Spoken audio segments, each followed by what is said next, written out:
In Mark chapter 3, verse 26, Jesus says, "And if Satan has risen up against himself and is divided, he cannot stand, but has an end." This verse, although directed at those accusing Jesus of casting out demons by Beelzebub, holds a profound spiritual truth about the nature of unity and division.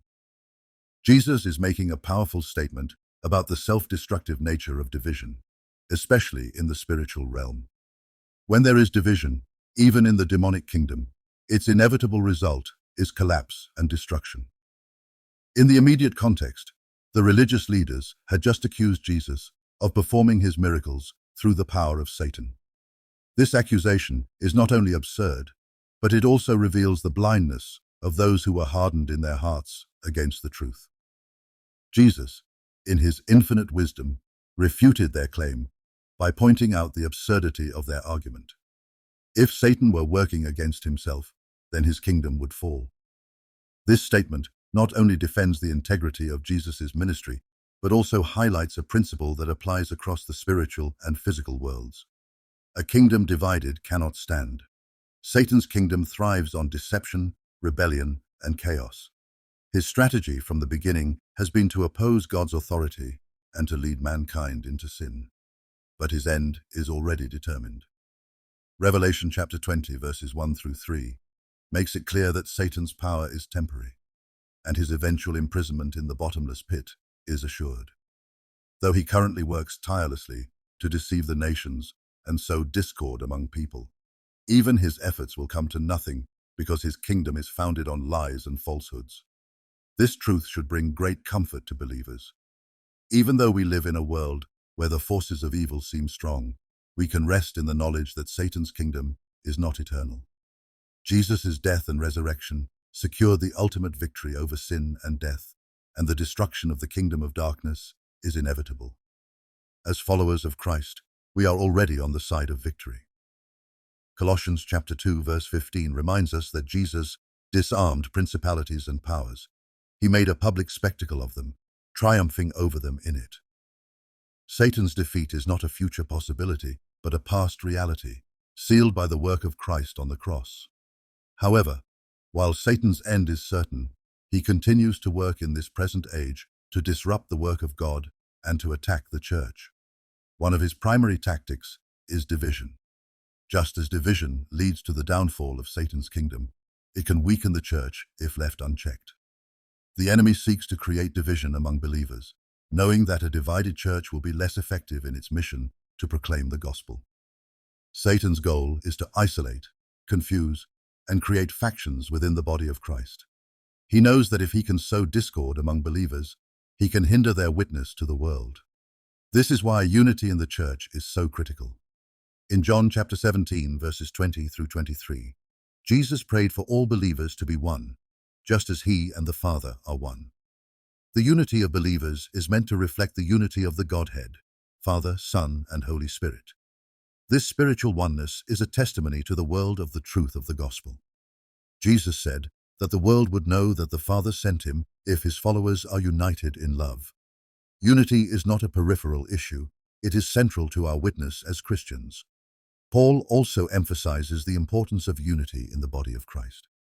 In Ephesians chapter 4, verses 1 through 3, he urges believers to walk worthy of the calling with which you were called, with all lowliness and gentleness, with long-suffering, bearing with one another in love, endeavoring to keep the unity of the Spirit in the bond of peace. The unity of the Spirit is something that must be maintained. It requires humility, patience, and a commitment to love one another despite differences. This unity is not based on human effort alone, but is the result of the Holy Spirit's work in the lives of believers. The church is called to be united in its mission and message, grounded in the truth of God's word. In 1 Corinthians chapter 1, verse 10, Paul urges the church to be perfectly joined together in the same mind and in the same judgment. This kind of unity is possible only when we are rooted in the truth of Scripture and submitted to the Lordship of Christ. It is not a superficial agreement, but a deep spiritual unity that comes from being grounded in the same gospel, the same faith, and the same Spirit. When the church is united, it is a powerful witness to the world. In a world that is divided along lines of race, politics, ideology, and more, the unity of the church stands as a testimony to the transformative power of the gospel. In John chapter 13, verse 35, Jesus says, "By this all will know that you are my disciples, if you have love for one another." Our love for one another and our unity in Christ should set us apart from the world. It should be a clear demonstration that we are different because we have been transformed by the grace of God. Satan, however, will do everything in his power to disrupt this unity. He will use pride, jealousy, gossip, and unforgiveness to create divisions among believers. He will exploit differences in personality, opinion, and preference to drive wedges between brothers and sisters in Christ. This is why we must be vigilant. 1 Peter chapter 5 verse 8 warns us to be sober, be vigilant, because your adversary the devil walks about like a roaring lion, seeking whom he may devour. We must be alert to the enemy's schemes and resist him steadfast in the faith. One of the ways we resist the enemy's attacks on unity is by being committed to reconciliation and forgiveness. Jesus taught in Matthew chapter 18 verses 21 through 22 that we must be willing to forgive our brother 70 times 7. Forgiveness is not optional for the believer. It is essential to maintaining unity in the body of Christ. When we hold on to bitterness or refuse to forgive, we give the enemy a foothold. Ephesians chapter 4 verses 26 through 27 warns us not to let the sun go down on your wrath, nor give place to the devil. Unresolved conflict creates an opening for Satan to sow division. Another way we protect the unity of the church is by standing firm on the truth of God's word. In a world that is constantly shifting in its values and beliefs, the church must remain grounded in the unchanging truth of Scripture. False teachings and doctrinal errors are some of the primary ways that Satan seeks to divide the church. In 2 Timothy chapter 4 verses 3 through 4, Paul warns that the time will come when they will not endure sound doctrine, but according to their own desires, because they have itching ears, they will heap up for themselves teachers, and they will turn their ears away from the truth and be turned aside to fables. We must be diligent to study the Scriptures and to contend for the faith that was once for all delivered to the saints, as Jude chapter 1 verse 3 instructs us. Mark chapter 3 verse 26 also serves as a reminder of the need for vigilance in our personal lives. Just as division weakens the church, division in our own hearts weakens our spiritual walk. James chapter 1 verse 8 warns that a double-minded man is unstable in all his ways. If we are divided in our loyalties, if we are trying to serve both God and the world, we will not stand. Jesus himself said in Matthew chapter 6 verse 24, "No one can serve two masters, for either he will hate the one and love the other, or else he will be loyal to the one and despise the other. You cannot serve God and mammon." We must examine our hearts to ensure that we are wholly devoted to the Lord and not divided in our affections.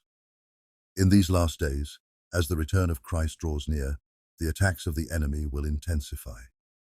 But we do not need to fear. Revelation chapter 12 verse 11 tells us that the saints overcame him by the blood of the Lamb and by the word of their testimony. Satan is a defeated foe, and though he rages against the church, his time is short. As believers, we have the assurance that the victory has already been won through Jesus Christ. In light of this truth, we must be diligent to guard against division, both in the church and in our own hearts. We must be committed to maintaining the unity of the Spirit in the bond of peace, standing firm on the truth of God's word, and resisting the enemy's attempts to divide us. Let us keep our eyes fixed on Christ, the author and finisher of our faith, and remain united in our mission to proclaim the gospel to a world in desperate need of the Savior.